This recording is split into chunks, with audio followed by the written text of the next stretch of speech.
And welcome back to Hannity's America. Former Speaker of the House Newt Gingrich says conservatives are forgetting the importance of two important Reagan speeches. His March 8, 1983 Evil Empire speech, and then his March 23, 1983 Star Wars SDI speech. I wonder what the reaction would be today. What do you think it would be? Well, I think a lot of people on the left would attack him, and a lot of the media elite would attack him. And by the way, that's exactly what they did back in 1982. I think, Sean, what makes these two speeches, the Evil Empire speech and then the Strategic Defense Initiative speech, so important is that 25 years ago, a man had the courage to take on every major elite in his own country, all of the intellectuals, all of the news media elite, and to tell the truth as he knew it, and to outline a strategy for bankrupting and defeating the Soviet Empire. And, by the way, 9 years later, it worked decisively, and the Soviet Union disappeared. I think all of us should spend some time looking at this historic moment. With both of these speeches, I'm going to run the second clip. This is the SDI clip. The left at the time predicted that he was a warmonger, that he'd start a nuclear holocaust and begin World War III. But he said we could do better than mutually assured destruction with the Soviet Union. And here's the speech that they mocked as Star Wars, the SDI speech. The defense policy of the United States is based on a simple premise. The United States does not start fights. We will never be an aggressor. We maintain our strength in order to deter and defend against aggression, to preserve freedom and peace.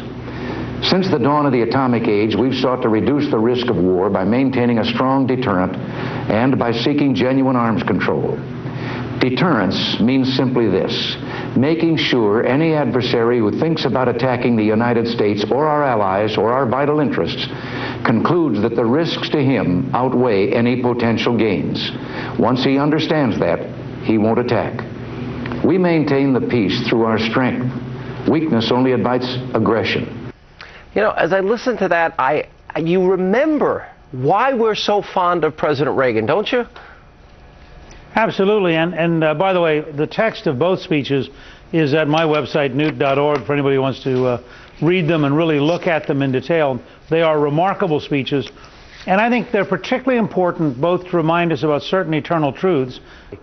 Without Ronald Reagan's deep commitment, without his courage, without his willingness to stand up to the elites and the news media and to tell the American people the truth as he knew it, we would still have a Soviet Union today.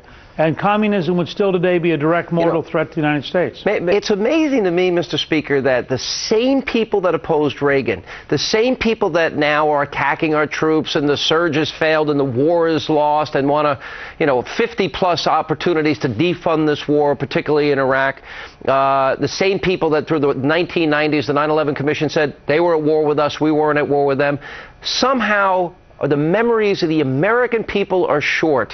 Look, I'm not so sure the American people's memory is short.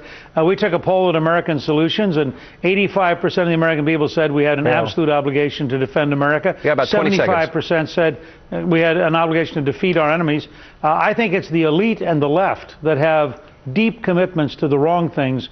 It's not about memory. It's about believing the wrong things.